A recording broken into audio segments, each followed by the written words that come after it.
Hello and welcome back to Sharewala. Quickly discuss करेंगे कल की Nifty and bank Nifty strategy. So clearly आप देख सकते हैं कि नीचे बैंक निफ्टी ने 2 बार सपोर्ट लिया है इस जोन पे, और वो मैंने यहाँ पे मार्क भी किया हुआ है। तो जब तक ये सपोर्ट का लेवल ब्रेक नहीं होता तब तक हम बाय ऑन डिप्स की स्ट्रैटेजी लेके चलेंगे फ़िलहाल के लिए, ठीक है, क्योंकि मार्केटिंग बहुत अच्छा रिवर्सल दिया है डाउन साइड से, तो हो सकता है कि ये एक बॉटम की तरह एक्ट करे। बट अगर 41,700 का लेवल जो यहाँ पे मैंने मार्क किया हुआ है, अगर ये ब्रेक हो जाता है तो फर्दर सेलर्स का जो स्ट्रेंथ है वो इंक्रीज़ होता हुआ हमें नज़र आएगा एंड फर्दर डाउनसाइड मार्केट में आपको देखने को मिल सकता है। बट जब तक ये लेवल इंटैक्ट है, मान के चलिए कि मार्केट में जो भी करेक्शन आता है वहाँ से आप एक बाइंग की अपॉर्चुनिटी ढूंढ सकते हैं। नाउ अगर इनकेस मार्केट नीचे आता है तो आपको बाय कब करना है, कब आपकी अपॉर्चुनिटी बनेगी बाइंग की, वो तभी बनेगी कि अगर नीचे आता है आपको वेट करना है। ऐसा नहीं है कि इधर आते ही आप बाय कर लेंगे क्योंकि ये सपोर्ट जोन है। अगर इस साइड में आता है आपको वेट करना है, नीचे आके एक पुल बैक होना चाहिए, ठीक है, एक ऊपर की तरफ पुल बैक होना चाहिए, और 41,900 से 42,000 का जो लेवल है इस जोन में आके थोड़ा सा ठहरना चाहिए मार्केट। अगर ठहरता है तो यहाँ से फिर आप एक पुल बैक का ट्रेड ले सकते हैं। ये तब लेना है अगर मार्केट डाउन साइड आता है तो। नाउ ऊपर के साइड से एक ब्यूटीफुल सा ट्रेंड लाइन ये बनता हुआ आ रहा है, आपको दिखेगा ये वाला ट्रेंड लाइन, करेक्ट। और यहाँ पे इसने एक और दो बार यहाँ से इसने रेजिस्टेंस फेस किया है। तो कल के दिन ये ट्रेंड लाइन एक इम्पॉर्टेंट लेवल की तरह एक्ट करेगा। अगर ये ट्रेंड लाइन ब्रेक हो जाता है तो यहाँ से एक फर्दर अपसाइड टुवर्ड्स 42,800 एंड 43,000 का लेवल की तरफ मार्केट जाने की कोशिश करेगा। लेकिन आपको एक चीज़ ध्यान रखना है, बीच में एक राउंड फिगर है विच इज़ 42,500 का, तो इसको थोड़ा सा जहन में रखना है, उस हिसाब से आपको ट्रेड करना है। अगर किसी वजह से इस जोन में आके मार्केट थोड़ा सा रेजिस्टेंस फेस करता है तो हो सकता है कि थोड़ा बहुत प्रॉफिट बुकिंग यहाँ से देखने को मिले एंड प्रॉफिट बुकिंग होने के बाद फिर मार्केट ऊपर की तरफ जाए। तो ये जो सारी एनालिसिस है ये हम 15 मिनट्स के टाइम फ्रेम पे कर रहे हैं, क्योंकि अमूमन एनालिसिस अगर आप 15 मिनट्स के टाइम फ्रेम पे करते हैं तो उसमें आपको जेन्युइन और सही लेवल्स देखने को मिल जाते हैं ईजिली। जब हम ट्रेड करते हैं इंट्राडे में लाइव मार्केट में तब हम 5 मिनट्स के चार्ट पे करते हैं, बट पोस्ट मार्केट एनालिसिस अगर आप 15 मिनट्स के चार्ट पे करेंगे तो वो ज़्यादा बेटर होगा, ठीक है। और साथ ही डेली चार्ट भी आपको एनालाइज करना है ऑन डेली बेसिस। अभी हम इसके बाद डेली चार्ट भी एनालाइज करेंगे एंड देखेंगे उसके हिसाब से मार्केट में क्या सिनेरियो बन रहा है। नाउ सभी मूविंग एवरेजेस अभी आपके सामने, ये जो लाइंस आप देख रहे हैं ना, ये रेड लाइन, ये yellow line, blue line, green line, ये सभी एक्सपोनेंशियल मूविंग एवरेजेस है। मैं एक बार क्लियर कर दूं, आप देख सकते हैं यहाँ पे ये जो इंडिकेटर लगाया हुआ है मैंने EMA 20, 50, 100, 200, तो दैट मीन्स कि ये एक्सपोनेंशियल मूविंग एवरेज 20 लगा हुआ है। 20 पे यहाँ पे ग्रीन कलर है, तो जो ग्रीन कलर वाला लाइन है this is 20 days exponential moving average. जो ब्लू वाला लाइन है that is 50 days exponential moving average. 100 days exponential moving average yellow line से है और 200 days exponential moving average red line से है, ठीक है। तो इंडिकेटर आप भी अपने उस पर लगा सकते हैं अगर आप ट्रेडिंग व्यू यूज़ कर रहे हैं, ट्रेडिंग व्यू का प्लेटफॉर्म अगर आप यूज़ कर रहे हैं फॉर चार्टिंग, तो आप ये वाला इंडिकेटर लगा सकते हैं। जस्ट इंडिकेटर वाले सेक्शन में जाके EMA टाइप करेंगे तो ये वाला आ जाएगा। तो अलग अलग से आपको 50, 20, 100 लगाने की ज़रूरत नहीं है, एक ही इंडिकेटर में सभी लग जाएंगे। कलर आप अपने हिसाब से सेलेक्ट कर ही सकते हैं। नाउ फिलहाल के लिए मार्केट में एक स्ट्रेंथ बनता हुआ नज़र आ रहा है, जस्ट बिकॉज कि सभी मूविंग एवरेजेस के ऊपर मार्केट अभी सस्टेन करने की कोशिश कर रहा है, और एक बहुत अच्छा सा पैटर्न यहाँ पे ऐसे कप टाइप का फॉर्म हो रहा है, ठीक है। कप टाइप का एक पैटर्न फॉर्म हो रहा है मूविंग एवरेजेस में। तो जब सभी मेजर मूविंग एवरेजेस इस टाइप का कप पैटर्न फॉर्म करके कोइंसाइड होने लगे तो वो एक पॉजिटिव बुलिश सिग्नल होता है, पॉजिटिव स्ट्रेंथ बनने वाला सिग्नल होता है। तो मोस्ट प्रोबेबली ऐसे केसेस में मार्केट थोड़ा सा ऊपर की तरफ शूट अप करता है या करने के चांसेस होते हैं। But at the same time थोड़ा बहुत कॉशियस भी आपको रहना है, बिकॉज की अपकमिंग बजट के वजह से मार्केट में वोलेटिलिटी रहेगी। मार्केट में आपको एकदम से शार्प अप मूव या डाउन साइड का मूवमेंट एकदम से ही ऐसे ही नहीं मिलेगा, बल्कि थोड़ी सी वोलेटाइल सेशन रहेगा और बड़े बड़े कैंडल्स बनने के चांसेस हैं इधर ऑन अप साइड और डाउन साइड। तो SL हंटिंग तो कंटिन्यू रहेगा। तो इसीलिए जो लोग बेसिक्स जो जो एकदम अभी अभी मार्केट में आए हैं या जो मैच्योर है वो लोग थोड़ा सा कॉशियस होकर ट्रेड करें, लिमिटेड ट्रेड करें और ट्रेडिंग साइकोलॉजी के हिसाब से ट्रेड करें। अब आ जाते हैं हम निफ्टी के इंट्राडे चार्ट पे। 15 मिनट्स का ये चार्ट है निफ्टी का। इसमें भी नीचे की साइड में आप देखेंगे ये जो 2 पॉइंट्स हैं प्लस यहाँ पे भी, ठीक है, तो ये एग्जैक्टली इस पॉइंट पे टच तो नहीं हुआ था, बट हम कंसीडर कर सकते हैं क्योंकि इधर पे ये एग्जैक्टली इसी जोन से आके मार्केट ऊपर की तरफ गया है एक अच्छा सा डब्ल्यू पैटर्न बनाते हुए। ठीक है, तो आई होप कि ये डब्ल्यू पैटर्न ये सब चीज़ें आपको क्लियर है। अगर नहीं क्लियर है तो पहले आप बेसिक्स ये सारी चीज़ें प्राइस पैटर्न सीख लें। तो अगर ये जोन ब्रेक होता है तभी जाके सेलर्स का स्ट्रेंथ बढ़ेगा, दैट मीन्स 17,750। तो 17,750 का जो ये लेवल है इसको आपको मार्क करके रखना है अपने चार्ट पे। अगर ये ब्रेक होता है डाउन साइड में तो फर्दर मार्केट में एक डाउन साइड आपको दिखेगा, अदरवाइज बाय ऑन डिप्स की स्ट्रैटेजी आपको रखनी है फिलहाल के लिए। 17,800 एक स्ट्रॉन्ग सपोर्ट है और यहाँ पे एक स्ट्रॉन्ग पुट OI भी बना हुआ है। तो 17,800 के यहाँ से मार्केट का रिवर्स होने का चांसेस बहुत ज़्यादा है। अगर मार्केट डाउन साइड आता है, अभी तो ऊपर है मार्केट, अगर इस लेवल पे आता है और आके यहाँ पे कहीं कोई भी रिवर्सल कैंडल बनता है, दैट मीन्स कि डोजी या इस टाइप का कैंडल कुछ भी बनता है, तो वहाँ से आपको एक पुल बैक ट्रेड लेने के चांसेस बनेंगे। ऊपर की साइड में 17,900 भी एक सपोर्ट जोन है, यहाँ पे भी एक अच्छा खासा पुट OI बना हुआ है। तो अगर मार्केट अभी जैसे 17,956 पे है, तो अगर यहाँ से थोड़ा बहुत नीचे आता है और इस जोन में आके भी मार्केट अगर थोड़ा रुकता है, रिवर्सल कैंडल बनाता है, तो आप एक अपसाइड का स्कैल्प ट्रेड ले सकते हैं। बट एक डिसाइसिव अपसाइड मूव कब आएगा? जब मार्केट 18,000 का लेवल, ठीक है, 18,000 का लेवल मार्केट ब्रेक करेगा और सस्टेन करेगा, तब जाके एक डिसाइसिव अपमूव मार्केट में आएगा। साथ ही एक ये ट्रेंड लाइन भी है यहाँ पे, ठीक है, ये ट्रेंड लाइन भी बना हुआ है, तो ये ट्रेंड लाइन भी ब्रेक करना ज़रूरी है और इस ट्रेंड लाइन के जस्ट ऊपर ही 18,000 का लेवल है। दैट्स व्हाई आई सेड कि 18,000 का लेवल इंपॉर्टेंट है। तो ये ट्रेंड लाइन भी ब्रेक होना ज़रूरी है और ट्रेंड लाइन के ब्रेक होने के बाद 18,000 का लेवल भी ब्रेक होना ज़रूरी है। अगर ये ब्रेक हो जाता है तो आपको एक अच्छा खासा अपसाइड मार्केट में मिलेगा। बट जैसा मैं कह रहा हूँ कि आने वाले बजट सेशन की वजह से मार्केट में आपको अपसाइड्स में प्रॉफिट बुकिंग देखने को मिलेंगी, तो इसीलिए अगर कोई भी अपसाइड आता है तो उस पर जंप नहीं करना है, आपको डिप्स पे ही बाय करके चलना है। मार्केट अगर शूट अप हो चुका है तो वहाँ पे फ्रेश एंट्री नहीं बनानी है, आपको वेट करना है, मार्केट को कूल डाउन होने दीजिए, प्रॉफिट बुकिंग होने दीजिए, देन उसके बाद अपनी एंट्री बनाइए। कभी भी महंगे प्राइस पे नहीं एंट्री लेनी है। अब हम हैं डेली चार्ट पे। निफ्टी 50 का डेली चार्ट आपके सामने है। इसमें आप क्लियरली देख सकते हैं कि एक डिसेंडिंग ट्रायंगल का फॉर्मेशन बना हुआ है, ठीक है। तो ये एक डिसेंडिंग ट्रायंगल का फॉर्मेशन है।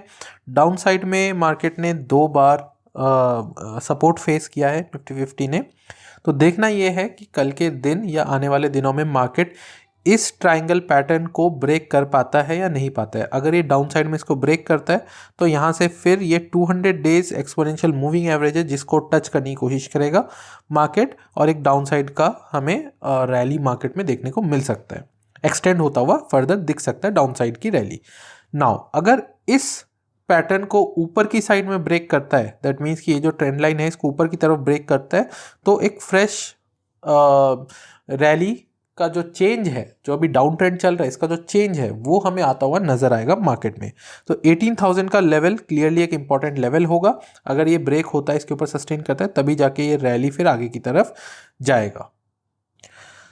फिलहाल के लिए निफ्टी 50 अभी अपने 10 DMA पे, मतलब 10 डे एक्सपोनेंशियल मूविंग एवरेज, जो कि यहाँ पे ब्लैक वाला जो ये लाइन है, ये आप देख सकते हैं, ब्लैक वाला एक लाइन इस तरीके से आ रहा है, ठीक है।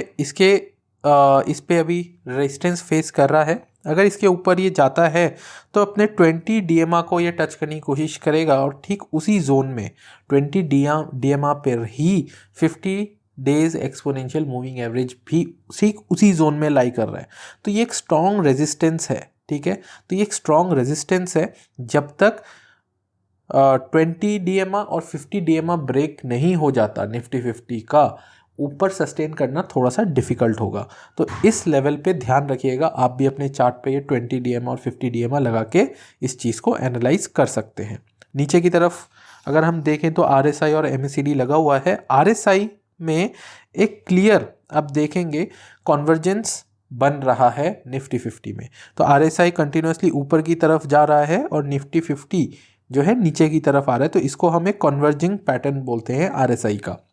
और ये एक स्ट्रॉन्ग बुलिश सिग्नल होता है कि आने वाले सेशंस में हमें एक अपसाइड मार्केट में देखने को मिल सकता है।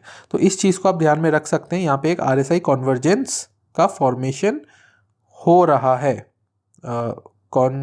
कन्वर्जेंस, ठीक है, इसका फॉर्मेशन हो रहा है।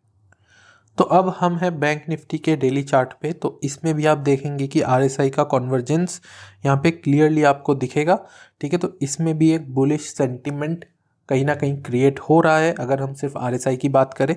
ऑल्दो MACD अभी भी नेगेटिव टेरिटरी में है, एक नेगेटिव सेंटिमेंट शो कर रहा है, बट अगर मार्केट में एक अप ट्रेंड आता है तो ये MACD भी बहुत जल्दी आपको पॉजिटिव ट्रेंड में आता हुआ नज़र आ जाएगा।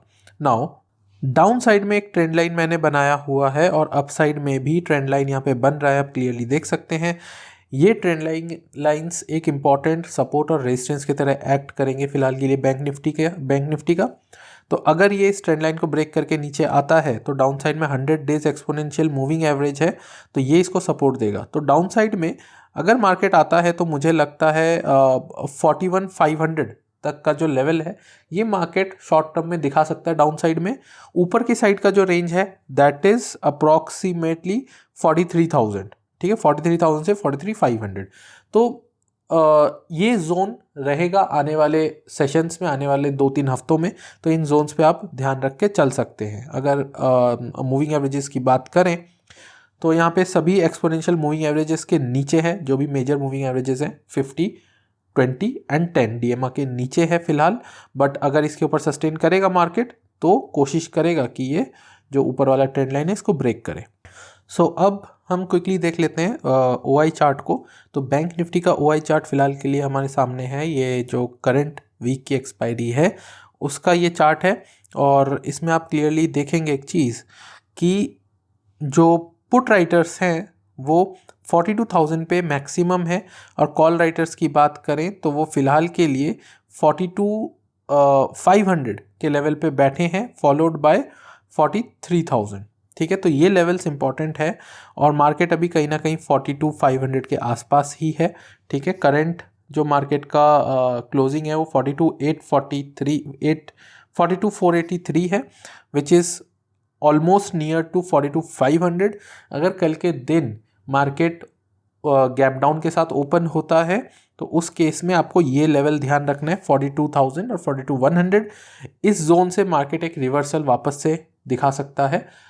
और अगर गैप अप ओपन होता है तो उस केस में मान के चलिए कि ये सभी जो प्लेयर्स हैं, जो ये कॉल राइटर्स बैठे हैं, ये सारे ट्रैप हो जाएंगे और इसकी वजह से एक फर्दर अपसाइड आपको मार्केट में दिखेगा टुवर्ड्स 42,800, जो लेवल्स हमने इंट्राडे चार्ट पे भी मार्क किए हुए हैं, ठीक है। तो फिलहाल के लिए PCR रेशियो को देखते हुए मार्केट में ऐसा लग रहा है कि दोनों ही साइड में पलड़ा भारी है। किसी भी साइड मार्केट ड्रैग हो सकता है और किसी भी साइड के प्लेयर्स ट्रैप भी हो सकते हैं। तो ओवरऑल एक वॉलेटाइल सेशन आने वाले दिनों में हो सकता है, तो कॉशियस होकर ट्रेड करना है। हालांकि अगर हम चेंज इन ओपन इंटरेस्ट को देखें, ठीक है, तो कितना चेंज हुआ है ओपन इंटरेस्ट में लास्ट सेशन में, तो उसमें उसके हिसाब से आप देखेंगे कि जो पुट राइटर्स है उनका कन्विक्शन इंक्रीज़ हुआ है, ठीक है, उनका कन्विक्शन इंक्रीज़ हुआ है, काफ़ी ज़्यादा पुट राइटिंग हुई है as compare to call writing, ठीक है। तो इस हिसाब से तो लग रहा है कि शायद पुट राइटर्स वापस से स्ट्रेंथ गेन कर रहे हैं धीरे धीरे। तो बट ओवरऑल अभी कॉल और पुट का जो ओवरऑल ओपन इंटरेस्ट है वो बराबर है, दैट मीन्स PCR रेशियो 1 है। बट अगर चेंज को देखें, मतलब पहले क्या था, पहले कॉल राइटर्स ज़्यादा थे, ठीक है। अब क्या हुआ है, अब पुट राइटर्स ने अपने स्टेक्स इंक्रीज किए हैं, पुट राइटर्स का कन्विक्शन बढ़ा है, तो इसी वजह से उनके जो ओपन इंटरेस्ट है वो अब कॉल राइटर्स के बराबर आ गया है, ठीक है। तो दैट्स वाई ये जो ओपन इंटरेस्ट का जो चेंज है ये हमें यही चीज़ दिखाता है कि कितने ज़्यादा नए कॉन्ट्रैक्ट्स ऐड और डिक्रीज हुए हैं। और वहीं आप इस जोन पे अगर देखेंगे विच इज़ 42,100, तो 42,100 के लेवल पे आप देखेंगे कि जो कॉल राइटर्स हैं उन्होंने अपना पोजीशन कम किया है, ठीक है। तो क्लियरली एक सेंटीमेंट, चेंज ऑफ सेंटीमेंट यहाँ पे नज़र आ रहा है, बट फिर भी हमें कॉशियस रहना है because of upcoming budget and because of this scenario which is creating on this OI chart. So Nifty का OI चार्ट देखें तो उसमें आप क्लियरली देखेंगे PCR रेशियो 0.9 है, ठीक है। तो लगभग दोनों का ही स्ट्रेंथ बराबर है। टोटल कॉल्स हैं 71.7 मिलियन और टोटल पुट्स है 62.7 मिलियन, ठीक है, लगभग बराबर है। कॉल राइटर्स स्लाइटली ज़्यादा स्ट्रेंथ लेके बैठे हैं as compare to put writers, but इससे हमें एक ही चीज़ पता चलता है कि मार्केट में वॉलेटिलिटी रहेगी, ठीक है। मार्केट एक रेंज में ही ट्रैवल करेगा जब तक कि कोई भी एक साइड का कॉल राइटर या पुट राइटर ट्रैप नहीं हो जाता। Now change in open interest देखेंगे अगर निफ्टी का, तो इसमें भी आपको क्लियरली वही चीज़ दिखेगा कि पुट चेंज काफ़ी ज़्यादा हुआ है as compare to call change, यहाँ पे मेंशन भी है। तो पुट चेंज हुआ है 28.1 मिलियन, कॉल चेंज हुआ है 18.5 मिलियन। तो दैट मीन्स कि पुट राइटर्स का कन्विक्शन बढ़ रहा है। पुट राइटर्स, ये जो ग्रीन वाले बार हैं पुट राइटर्स का बार है। और पुट राइटर्स कौन होते हैं? पुट राइटर्स वो होते हैं जिनका सेंटिमेंट बुलिश होता है, ठीक है। Simply it's opposite to what we call की पुट ऑप्शन बायर्स, ठीक है। ये सेलर्स हैं, राइटर्स और सेलर्स सेम होता है, ठीक है। कंफ्यूज नहीं होना है कि मैं राइटर बोल रहा हूँ सेलर बोल रहा हूँ।